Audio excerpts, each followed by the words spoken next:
Anong hotel tayo? Ito? Oasis. Oasis. Ganda rin, no? Oasis Hotel. Kung nakita ko sa Google, mayroon to swimming pool. Opo. Rich, mag-swimming muna tayo. Sige lang daw. Ha? Go! Wala ko po yata kanina. Shorts, ikaw. Maganda ka ba mating suit? Wala. Ako na lang ang mag-waiting suit. 5 minutes lang. Ano susunduin? May ano to? Mga 650. Pupunta tayo mga isda. Ang dami. Thank you po. Thank you. 6:15. Punta tayo dito. Lahad.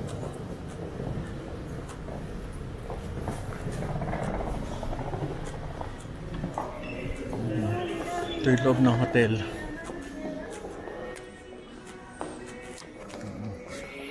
Check-in na kami.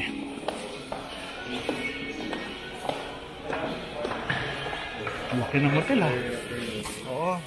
Makano kami reserve? So ID raw. Ay, sa 222. Ang dami akong dala, maleta, tsaka yung nakabili kasi ako ng mga stock.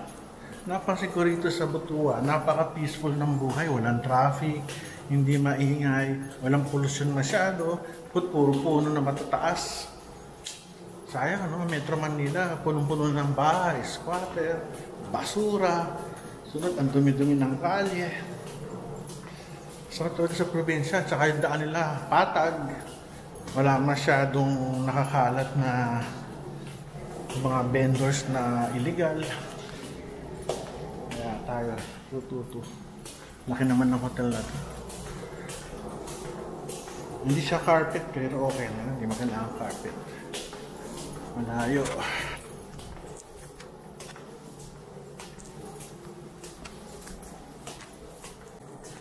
Ito tayo, 222. Asan ang 222? Nandito yata sa kabila.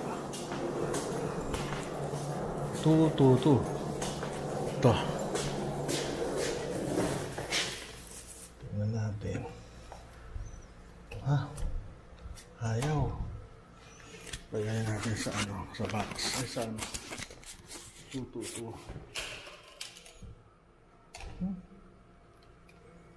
Ayaw.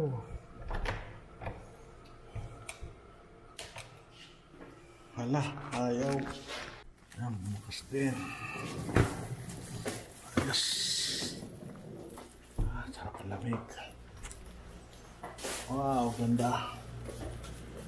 So, ang aking rum. Isa lang. May swimming pool. Hagang init. Ano ba aircon dito? Buksan natin na aircon. Mainit Ang pawis ko. Kulang. High cool. Init